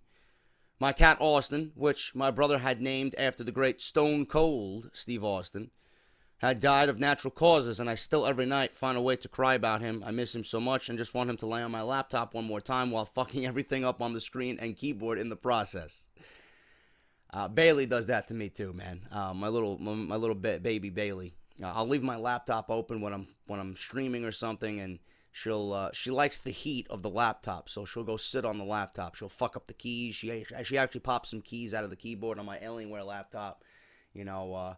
I'll leave my password screen open on the laptop, and she'll lay on it, and all I see is like fucking random letters scrolling across the screen in the password box. It's cute. It's something that you smile at, even though it is annoying.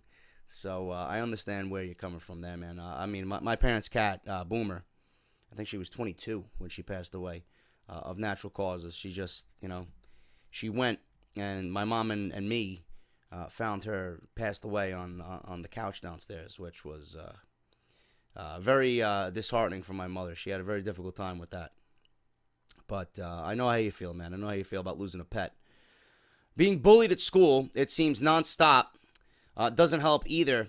Kids nowadays are beyond fucked up. Friends ditching me for getting them in trouble while they had been on my side against the bullies. Them liking the same New York sports teams as me. Didn't help the friendship break up as well either. And it felt like I took a shatter machine right to the heart. Well, if there's one finishing move that you don't want delivered to the heart, it's a shatter machine, man. Good old Revival. Love some Revival. Plus my dad being fine during the day, but as the night goes on, it progresses because he becomes a raging alcoholic, and it hurts me to see. I'm glad I found YouTubers like you and other great people in my life, true friends and family. I have wrestling, YouTube, and sports as my getaway from what I guess I'll call depression, and I'm truly blessed for that and my parents besides my dad's drinking problems. Because the first time I saw a wrestling match, I remember to this day in 2006, I was around 3. The match was John Cena versus Umaga in a last man standing match, and immediately got hooked into the C Nation along with my dad, and seeing AJ Styles for the first time in TNA also was amazing to me as he is a huge inspiration. So was the man I first saw fighting a destroyer called Samoa Joe, also gaining a liking to Leo Rush recently. Leo Rush is amazing. I can't wait to see what he does in NXT. I called a few of his matches with House of Glory. That John Cena Umaga match is, I believe, from the Royal Rumble. That was a very, very good match. Actually, one of Cena's best matches. Probably Umaga's best match. Always like The Undertaker. And, of course, guys like Finn Balor, Shinsuke Nakamura, Rollins, Omega, Zayn, Owens, etc. First bad guy my dad and I had liked together was Joe. And I had also managed to get my oldest brother back into it. And we went to Money in the Bank 2016 with my dad. In 2010, he took a liking to CM Punk, and as an annoying-ass 8-year-old, I was like, but you don't like John Cena, man? Man, that Dragon Force concert fucking kicked my ass. Yeah, he actually wanted me to read that in the Goon voice. He puts, please read in Goon voice. Why don't you like John Cena, man? But when the time reigns, or rings, as those social media goons call him, had come to be the face of the company, I was like, oh, okay, that's why, and began to start liking heels and watching NXT with him, making me wish even more my brother, who had named my cat after the great Stone Cold Steve Austin, was still alive, which he tragically and unfortunately passed a year before I was born. All of my family says that he was a major part of me being able to be alive, and that I'm a blessing on his part. I look up to him for that as the nicest, purest, perfect person it seemed that he was. In Billy Joel's Part 1, guess only the good die young. Now, Zachary is only 13 years old, and I want to thank him for writing into me. He actually left me something that he didn't want me to read on the air, so I'll read that when I hit the stop button on record. But Zachary, I want to thank you for writing in, man. It's always nice to hear from the younger fans, and it seems like everything's on the up and up, man. Honestly, it's not something that I really talked about, and I don't really want to dive into it, but my parents, both of my parents, at one point when I was very young, this was before I actually moved out, when I was like 17. They had a problem with alcohol as well. Not to an extent where they needed help, but they drank and they got very hurtful. They got very angry. They said things that really shouldn't have been said, things that they normally wouldn't have said on a normal day. So I know how that feels, man. Being that you said that your father in the nighttime has a drinking problem. I know how that feels. And I've had people in my life that I know go through the same thing. But as far as your brother goes, I'm sorry to hear that he had passed away before you were born. He sounds like a great guy. And I would, just me personally, I would love to know, how he was a major part of your life, and how he was a major part of you being born. So if you want to email me back and let me know that part of the story, just me personally, I'd be very interested to hear that, as you kind of left it open there at the end. But I want to thank you for writing in, man. It takes a lot of guts for a 13-year-old to write into the show, and I really appreciate you being a fan, man. I'm going to be here for you. If you need anything, I am always here, and I will always continue to put a smile on your face the best that I possibly can. Zachary, thank you very much, brother. I really, really appreciate you and all your support. We got one here from Charles. Good evening, JD. This comes in on July 19th at 10:30. Good evening, JD. My name is Charles, and I am in Lafayette, Louisiana. I'm a 17-year-old, and I'm going to be in the 12th grade this year. I remember the 12th grade. Sucked, but it was a relief to finish high school. Going to be in the 12th grade this year, and most importantly, I'm a follower of Jesus Christ. I first discovered your channel last year on this exact date, when I watched a review of the WWE Draft. The draft was just as a discombobulated mess as Monday Night Raw is, and now most recently SmackDown Live. As I watch your review of the draft, I noticed how spot on and detailed you were on how a draft should be conducted. And I found myself agreeing with everything you were saying in that video. That video is funny, man. A lot of people came at me with hate for that video, and then the video to follow.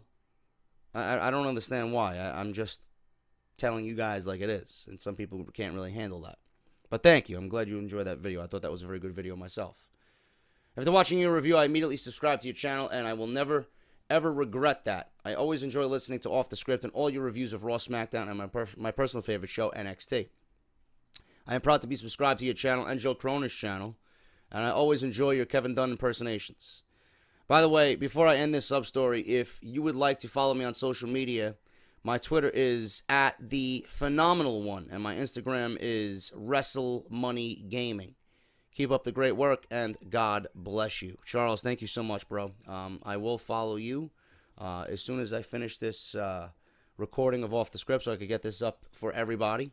Thank you so much for being a supporter of the channel, man. Again, 17 years old, man. Always great to see the young ones write in. And good luck in the 12th grade, man.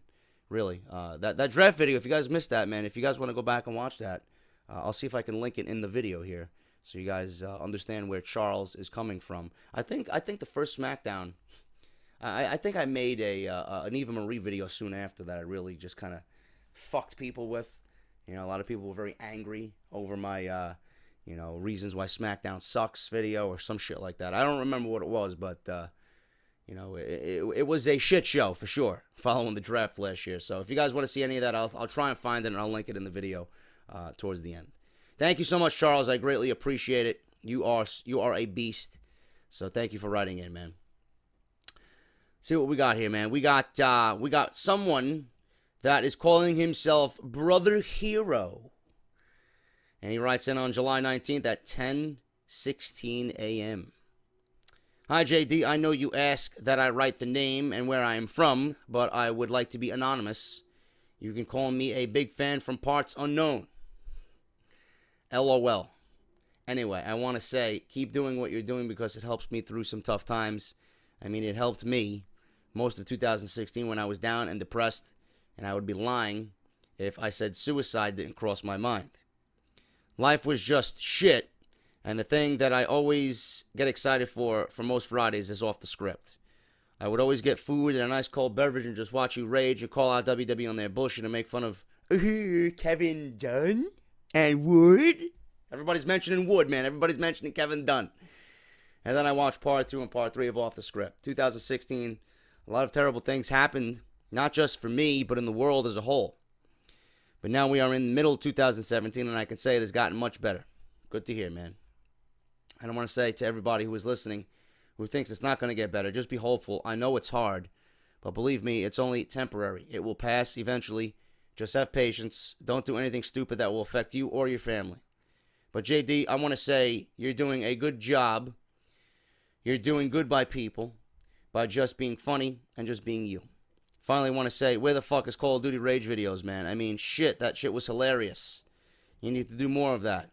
I know this is a long story, but I had to talk. Anyway, I hope this makes it to Off the Script. Yours truly, big fan from parts unknown. Call of Duty videos are coming back, man. I've been streaming on Twitch. I've been streaming with the guys. So if you guys want to watch me live, stream Call of Duty, I've been doing that. So just follow me on Twitch, twitch.tv/JD from New York. The word New York is spelt out. It's right in the layout. But yes, Call of Duty Rage videos will be coming back with World War II. I can't wait. I think it should be a fun time. And Brother Hero, I want to thank you for writing in, to Off the Script from parts unknown, wherever you might be. And hopefully, as you watch this, you have your food, you have your cold beverage, and you're relaxing to the Best Damn Podcast on YouTube.com, man. Thank you so much, and I greatly, greatly appreciate it, bro. We're going to do one more here, man. This one's coming from Elvardo Black. He's actually writing in from the Bahamas. I think that's the first person ever to write in from the Bahamas, but I could be wrong. Could be wrong. I would love to visit the Bahamas one day, for sure. Yo, JD, my name is Elvardo. I am from the Bahamas, and one of the lessons on the islands, I just want you to know, what you do is greatly appreciated. Recently, I was diagnosed with diabetes. Right now, that thing, I don't know, he kind of mixed up his words here, but he goes on to tell me that he only has 25% of his vision. So watching and listening to you makes it a whole lot easier. I'm sorry to hear that, bro. My grandma lives with diabetes, but I can't imagine having only 25% of your vision. But I wish you the best in that, and that's just very sad to hear, man. I'm very sorry to hear that. And listening to you makes it a whole lot easier. We here on the islands tend to be very laid back.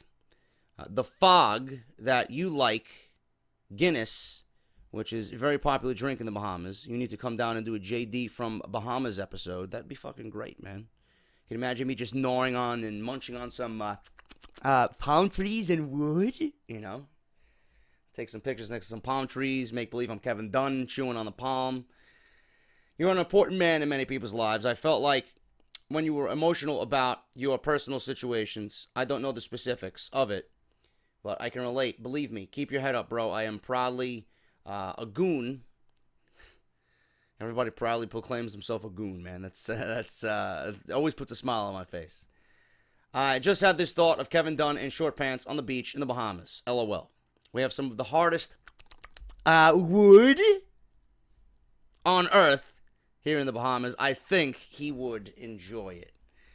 Fucking, man. Everybody that sent in a story mentioned Kevin Dunn, man. You guys are fucking crazy.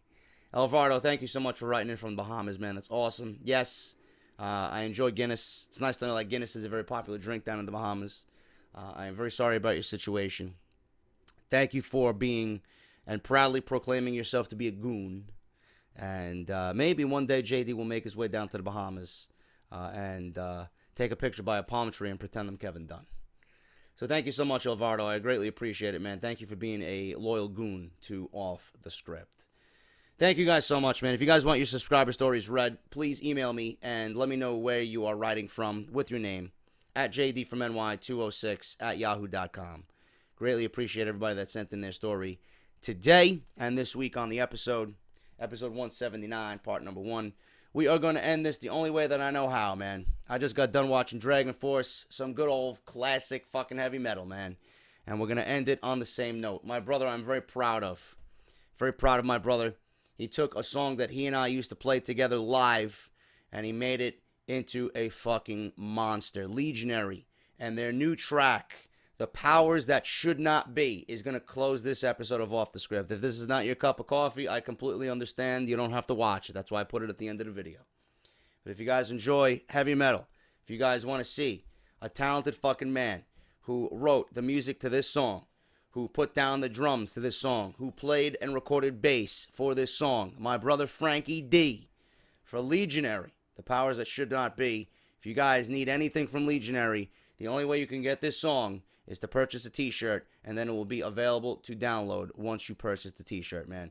So this is Legionary. All their information is linked down in the description below. Make sure you guys go and support. Check them out. If you guys want to buy anything, if you like what you hear, everything you need is down below, man. This is Legionary, my brother Frank, with The Powers That Should Not Be to close this episode of Off the Script. I'm JD. I'll see you guys right back here on Saturday morning for part 2. Much more news coming this weekend, this Battleground weekend. Hit that thumbs up. Follow me on Twitter at JDFromNY206 and hit that subscribe button down below with that bell for the notification, man. I'm JD. Have a great Friday, and I'll see you all right back here at 11 a.m. on Saturdays Off the Script.